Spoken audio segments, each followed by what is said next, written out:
यानी कि वो अपना धैर्य खो बैठता है। तो कहते हैं कि ऐसे व्यक्ति जो है भाग्यहीन है, उन्हें डरना नहीं चाहिए। क्यों? क्योंकि ईश्वर के बहुत बड़े हाथ हैं, ईश्वर जो है सबके साथ है।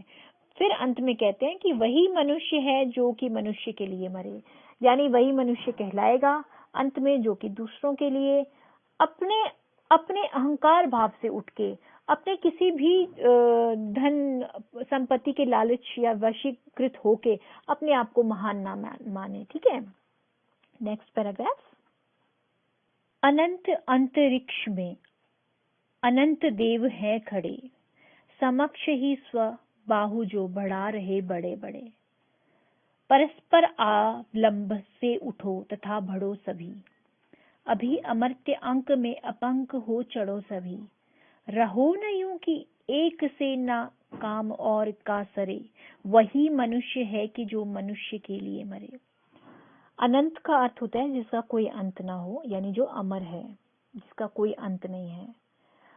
परस्पर अवलंब, एक दूसरे का सहारा, यानी परस्पर हम एक दूसरे का आलंबन बने, यानी सहारा बने। अमृत्यु अंक मतलब देवता की गोद, अपंक होता है कलंक रहित। देखिए प्रस्तुत जो पंक्तियां हैं इसमें कवि कहते हैं कि कलंक रहित रहने व दूसरों की सहायता या दूसरों का सहारा बनने वाले मनुष्य का देवता भी स्वागत करते हैं।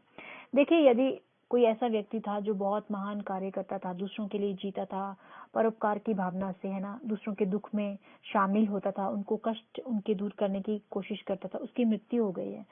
यहाँ पे कवि ये कहना चाह रहे हैं कि मृत्यु के बाद भी वह अमर है और ऐसे व्यक्ति को देवता, है ना, जो अनंत अंतरिक्ष में अनंत देव, जो ऐसा अंतरिक्ष है जिसका अंत नहीं है, जिसकी कोई सीमा नहीं है ना, स्वयं देवता गण जो हैं अपनी बाहें फैला के ऐसे महान व्यक्ति का स्वागत करते हैं जो दूसरों के लिए जिया हो, है ना। मृत्यु के बाद भी ऐसे लोग जो हैं उनके, है ना, मतलब स्वयं देवता गण जो हैं उनको ऐसे अपनी शरण में लेते हैं।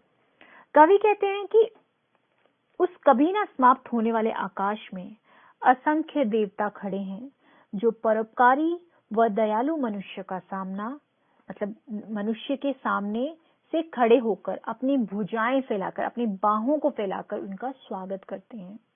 इसीलिए दूसरों का सहारा बनो और सभी को साथ में लेकर आगे बढ़ो।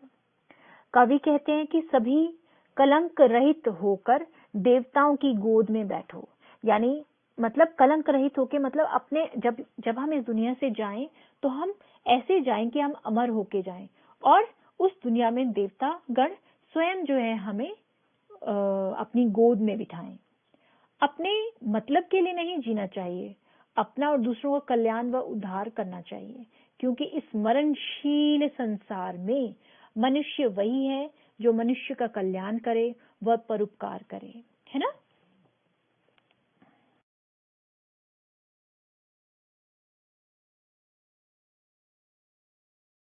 कहने का तात्पर्य ये है कि अगर आप अच्छे काम करेंगे तो आप मरने के बाद भी इस दुनिया में भी अमर रहेंगे और वहां देवतागण स्वयं आपका, है ना, स्वागत करेंगे अपनी बाहुबल से, अपनी गोदी में आपको बिठाएंगे, है ना। अच्छे कर्म करेंगे तो अच्छा ही होगा।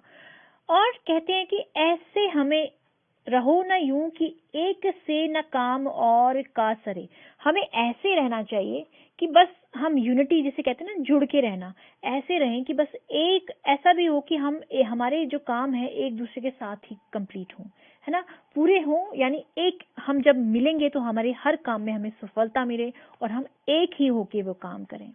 अगला पैराग्राफ, मनुष्य मात्र बंधु है यही बड़ा विवेक है, पुराण पुरुष स्वयं भू पिता प्रसिद्ध एक है, फलानुसार कर्म के अवश्य बाह्य भेद हैं, परंतु अंतरैक्य में प्रमाण भूत वेद हैं। अनर्थ है कि बंधु ही न बंधु की वृथा हरे, वही मनुष्य है कि जो मनुष्य के लिए मरे। स्वयंभू मतलब स्वयं उत्पन्न होने वाला, और वो कौन है स्वयं उत्पन्न होने वाला? ईश्वर, है ना। अंतरैक मीन्स आत्मा की एकता, आत्मा की एकता, है ना। अगर हम देखें तो हमारे मन में एक ही ईश्वर, सभी के मन में ईश्वर का वास है और वह ईश्वर तो एक ही है ना। प्रमाणभूत मतलब साक्षी। देखिए